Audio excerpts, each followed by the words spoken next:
बेटी किसके घर में जन्म लेती है गरुड़ पुराण के अनुसार। दोस्तों, आज भी हम ऐसे समाज में जी रहे हैं जो आज भी पुरुष प्रधान है। आज भी जब लड़की का जन्म होता है तो अधिकतर घरों में मायूसी छा जाती है। और मित्रों, यह और कुछ नहीं बल्कि हम मनुष्यों की अज्ञानता है।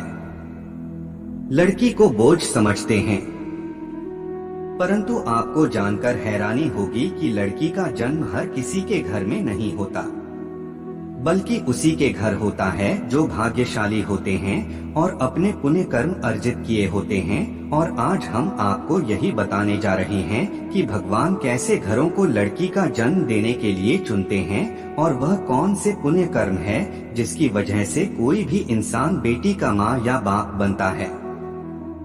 वीडियो में आगे बढ़ने से पहले हमारे YouTube चैनल जीवन ज्ञान संगम को लाइक सब्सक्राइब करें और कमेंट में जय श्री राम लिख दे। बेटी किसके घर में पैदा होती है गरुड़ पुराण। दोस्तों, भगवान श्री कृष्ण से अर्जुन पूछते हैं कि माधव, किन कर्मों के कारण किसी के घर पुत्री धन की प्राप्ति होती है, अर्थात कैसे घरों में बेटियों का जन्म होता है। तब श्री कृष्ण ने अर्जुन से कहते हैं, हे पार्थ, अगर किसी के घर बैठे ही भाग्य अच्छे होते हैं तो बिटिया सौभाग्य से, और जो भी स्त्री या पुरुष अपने पूर्व जन्म में पुण्य कार्य वर्जित किए होते हैं उन्हें ही एक बेटी के माता पिता होने का सौभाग्य प्राप्त होता है। बेटियों को जन्म के लिए उन्हीं घरों को चुना जाता है जो बेटियों का भार सहन कर सके, क्योंकि तीनों लोगों में स्त्री अर्थात बेटियां ही ऐसी होती है जिसका भार हर कोई सहन नहीं कर सकता। वह बेटियां ही होती है जो इस सृष्टि को निरंतर चलाती है। माँ होने के लिए अपना सर्वस्व निछावर कर देते हैं।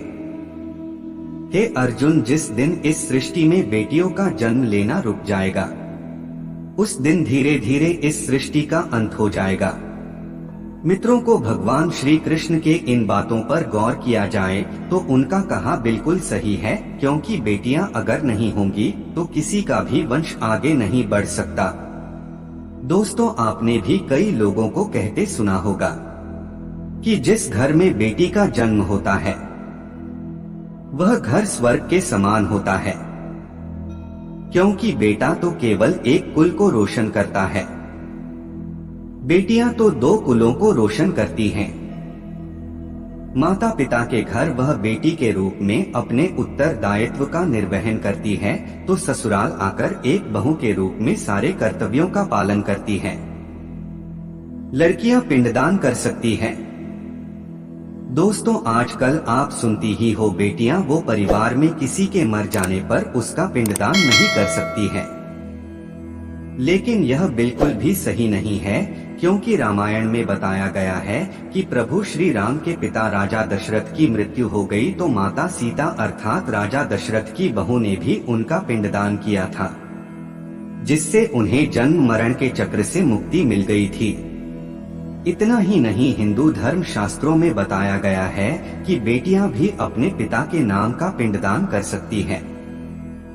वहीं अगर ससुराल पक्ष में कोई पुरुष नहीं है तो इस स्थिति में बहू भी पिंडदान कर सकती हैं। इसलिए मित्रों, वह लोग बहुत किस्मत वाले होते हैं जिनके घर में बेटी जन्म लेती है। वही वह प्रबल किस्मत के होते हैं जिनके घर एक से ज्यादा बेटियां होती हैं। शायद यही कारण है कि बेटियों को लक्ष्मी कहा गया है। दोस्तों, बहुत से लोगों की सोच यही होती है, बेटी है तो बिना समय गवाएं और इस पर पढ़ाई में पैसे लगाएं। लड़कियां जन्म क्यों लेती हैं? गरुड़ पुराण में बताया गया है कि जब आत्मा को नया जन्म मिलता है तब आत्मा को शरीर के अनुसार व्यवहार में चलकर अपने कर्म करने होते हैं। शरीर के जरिए कर्म करके ही एक आत्मा अपनी जन्म के उद्देश्य को सार्थक भी बना सकती है और निरर्थक भी, यदि कोई पुरुष महिलाओं का आचरण करता है।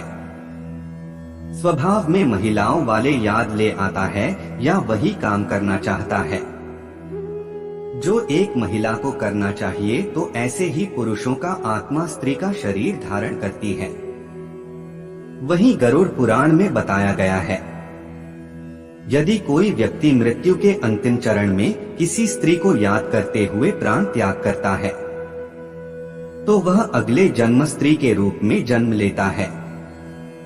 वही अंतिम चरण में भगवान का नाम लेता है तो उसे मोक्ष की प्राप्ति होती है। तो उम्मीद करता हूँ कि आप ये भली भांति समझ गए होंगे कि स्त्री का जन्म क्यों मिलता है, साथ ही बेटियों का जन्म कौन से घर में होता है। आज के लिए इतना ही। हमारे वीडियो के साथ अंत तक बने रहने के लिए आप सभी लोगों को दिल से धन्यवाद।